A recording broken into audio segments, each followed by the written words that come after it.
as far as the orange cultivation is concerned, after harvesting of the orange fruit, four most important stages are there which the farmers must follow strictly to get better production next year. And these four stages includes number one, the rest period. Rest period is immediately after the harvesting.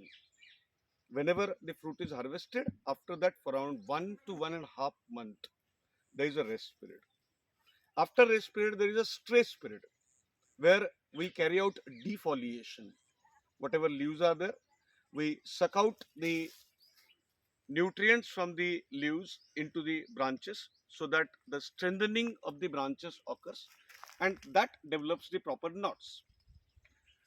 Now, after proper stress, third most important stage is watering. Now, before going for the watering, number one, the manuring is required, and very specifically the organic manuring is required, not the chemical, not the NPK. So organic manuring, it can be cow dung, it can be anything else, but it should be organic in nature. That manuring is done, and then plowing is done a little bit, so that there is uplifting of the soil, or whatever manures are there, they can go down. But this should not disturb the uh, roots, particularly white roots of the trees. A little bit disruption can occur, but that don't have any negative impact on the next season, because during the rest period and followed by the stress period, majority of the roots, because of lack of water into the soil, when we are not going for the watering, the roots are mainly dead or neutral. So even if there is little damage, it doesn't cause any major trouble for the plants.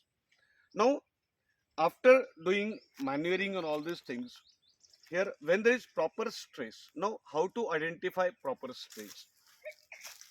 Proper stress needs to be identified when there is 30 to 35, 40% defoliation.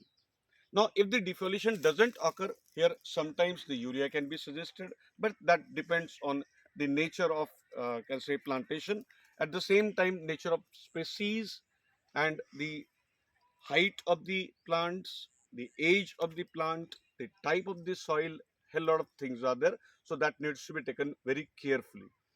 Now, as far as the watering is concerned, instead of going for flood watering, it is always suggested that initially the watering should be done in three stages. Initially through a small opening, then closer to the trunk a little bit, and then third watering can be done throughout the plantation with flood water. Right. So these three stages needs to be taken into consideration while watering the plant. Then, as far the flowering season is concerned, once the buds are properly developed, the flowering starts.